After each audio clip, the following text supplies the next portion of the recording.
Hello guys, back to my channel.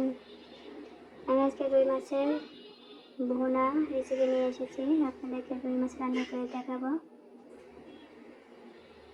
আমি প্রথমে রুই মাছটাকে কেটে ভালো করে পরিষ্কার করে নিয়েছি। তাই লবণ, হলুদের গুঁড়া, মরিচের গুঁড়া দিয়ে মাখিয়ে এখন মাছটা ভেজে নিচ্ছি। মাছটা এপাশ ওপাশ করে ভালো করে ভেজে নিতে হবে। মাছ বেশি ভাজা যাবে না, অনেক বেশি ভাজি করলে তাহলে শক্ত হয়ে যাবে। আর একটা টিপস বলে রাখি আপনাদেরকে, হলুদের গুঁড়া, মরিচের গুঁড়া, লবণ মাখিয়ে 10 মিনিট মাছটা রেখে দিয়ে 2-3 ফুটায় যদি লেবুর রস দিয়ে মাখিয়ে রাখেন, পরে 10 মিনিট পরে ভাজি করেন, তাহলে ওই মাছটা নরম থাকবে আর সহজে ভাঙবে না। ভাজি করার সময় অনেক সময় মাছটা ভেঙে যায়, কিন্তু এটা ভেঙে যাবে না। আর মাছটা দেখেন গাইস, ভাজি করা হয়ে গেছে। আমি এখন উঠায় নেব। ওই তেলে আমি পেঁয়াজ কুচি দিয়ে দিলাম। পেঁয়াজ কুচি দিয়ে মাছ ভাজি তেলটায় দিয়ে আমি রান্না করব। ওই তেলের মধ্যে পেঁয়াজ কুচি দিয়ে দিচ্ছি। একটা লবণ, কাঁচামরিচ দিয়ে দিলাম, 1 চা চামচ পেঁয়াজ বাটা, 1 চা চামচ রসুন বাটা, 1 চা চামচ জিরা বাটা দিয়ে মশলাটা একটু কষাই নেব। হালকা একটু পানি দিলাম যাতে কাঁচা মশলাটা একটা স্মেল যে আছে ওটা যাতে দূর হয়ে যায়। এরকম একটু পানি দিয়ে কষিয়ে নিতে হবে। স্বাদ মতো লবণ দিলাম, 1/2 চা চামচ হলুদের গুঁড়া, 1 চা চামচ মরিচের গুঁড়া। সব উপকরণগুলো ভালো করে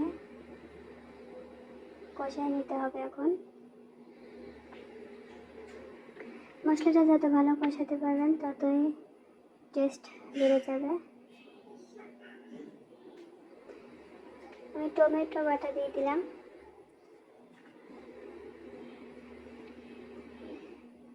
যে কোনো মাছ ভুনার মধ্যে টমেটো বাটা দিলে টেস্টটা আরও বেড়ে যায়। আপনারা চাইলে স্কিপও করতে পারেন। তবে টমেটো যে কোনো মাছ ভুনার মধ্যে টমেটো দিলে আমার কাছে অনেক ভালো লাগে, যে কারণে আমি টমেটোটা দিলাম। বেশ কিছু সময় ধরে মশলাটা কষিয়ে নিব। কারণ মশলা কষানোর যত বেশি কষাতে পারবেন ততই বেশি টেস্ট হবে তরকারি। যে কারণে মশলাটা একটু ভালোভাবে কষাতে হবে, সময় কষাতে হবে। আর মশলাটা প্রায় কষানো হয়ে গেছে।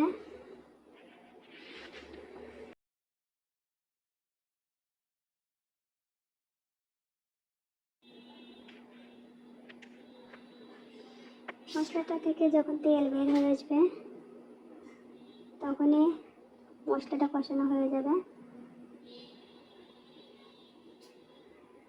আমি এখন পানি দিয়ে দেব। পানি দিয়ে একটু নেড়ে চেড়ে ঢাকনা দিয়ে ঢেকে দেবো। ঢেকে কিছু সময় ধরে জাল করে নেব।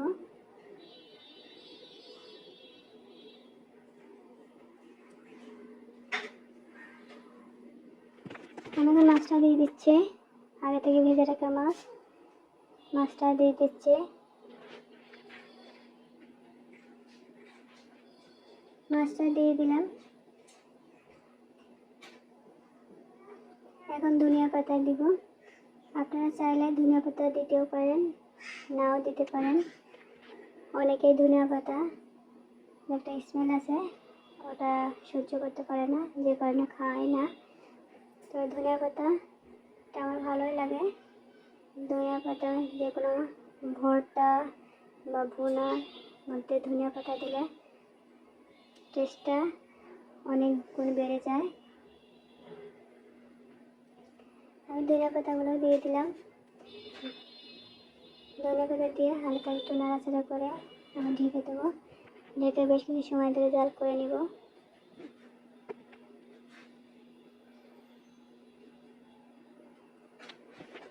দেন গাইস আমার রুই মাছের ভুনাটা হয়ে গেছে, আমি এখন নামিয়ে নেব। আপনারা চাইলে হালকা একটু ঝোল ঝোলও রাখতে পারেন, আমি ঝোল ঝোল রাখবো না, একদম ভুনা করে ফেলবো।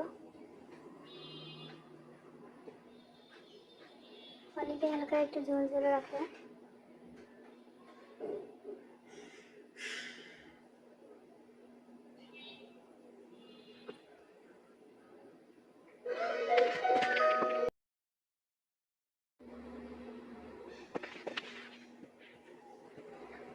আমি তরকারিটা এখন নামিয়ে নিয়েছি, দেখুন গাইস।